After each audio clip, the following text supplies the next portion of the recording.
If you want more clients from LinkedIn, your profile is the first thing to fix. Not your posting schedule, not some clever outreach tool, your profile. And here's how to do it properly. And before we start, this is not the usual LinkedIn advice for job seekers. This is for people who want their profile to bring in customers, which is a different objective entirely. And if you're using your LinkedIn profile like a CV, a record of where you've been written for a recruiter, you are making a big mistake. Your profile is a landing page. Its job is to take someone who just got mildly curious about you and give them a reason to stick around, follow you, and eventually do business with you.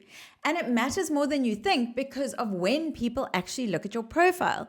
Someone reads your comment and clicks your name. Someone gets your connection request and checks you out before they accept. Every move you make on LinkedIn sends people back to one place, and that place is either working for you or against you. Let's make it work. First, your headline. It's the most valuable strip of space you've got because it follows you everywhere. Every comment, every connection request, every time your name shows up in a feed, your headline is right there underneath. So don't waste it on a job title, head of business development at some company. That's not a headline, that's a name badge. And worse, it tells people one thing: you're gonna sell to them. Their guard goes up. So instead, tell them who you help and how. A simple formula.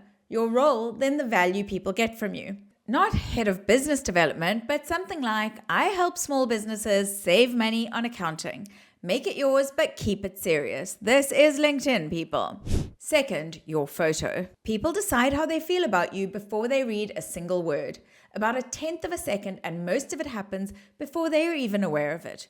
So the car selfie with the seatbelt on is costing you. The one taken from across the room, the one so dark you're basically a silhouette, the logo where a face should be, or no photo at all, which reads like either a bot or as someone who's got something to hide. What you want is simple, a clear shot of your face, friendly, approachable. Someone glances at it and thinks, I'd happily have a coffee with that person. It doesn't need an expensive shoot. Well lit, in focus, warm. And if you want to know how your photo actually lands instead of how you hope it lands, there's a tool called Photo Feeler where real people rate it. It's worth doing, and toughen up because the feedback can be quite brutal. Third, your banner. It's the biggest piece of visual space on your whole profile, so don't leave it on the default blue or a stock photo of a city skyline. That space is your billboard. It's the first thing someone sees when they land on your profile before they read a word. So use it. A line that sums up what you do and who you do it for. A real testimonial from a real client so the proof is working before you've said anything yourself. A reason to take the next step. Empty banner is a missed opportunity. Fourth, your about section. People actually read this one, so make it work for you. 2 things kill it. The first is writing it like a CV. Third person, dry, a list of dates. Jane is a results-driven professional with 15 years of experience. Aren't we all? Nobody talks like that, and nobody wants to read that. Write it yourself, first person, in your own voice, not Claude's voice, the way you'd explain it to someone you met at an event. The second killer is modesty. This is not the place to be humble, people. Tell people what you've done, who you've done it for, and why that makes you worth their attention. Your wins, your numbers, the names, the proof. People can't decide to trust you with what they don't know. Your story, what you do now, the proof you're good at it, and a clear next step. Then stop. No one's reading an essay here. Fifth, your featured section. Did you even know that this exists? It sits right near the top and it lets you pin things people can actually click. That makes it the one place on your whole profile where a curious visitor can become an actual lead. Everything else tells people who you are. This bit gives them somewhere to go. So be deliberate. 2 feature buttons, no more, or you've given them a menu. Use it for your newsletter so they can opt in and you can stay in their inbox. Something that points to what you sell and captures their details so a profile visit becomes a lead. Some of this needs LinkedIn Premium, and for turning visits into leads, it pays for itself. 6, keywords. LinkedIn has its own search and people use it to find suppliers and experts.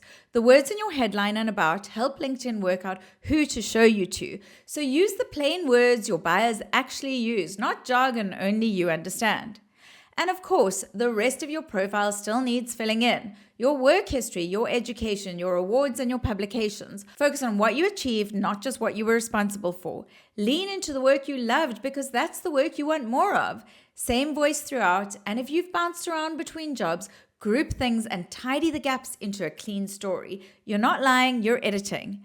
Get all of that right, and your profile stops being a CV gathering dust. It becomes a landing page that brings the right people closer every hour of every day, whether you're online or not.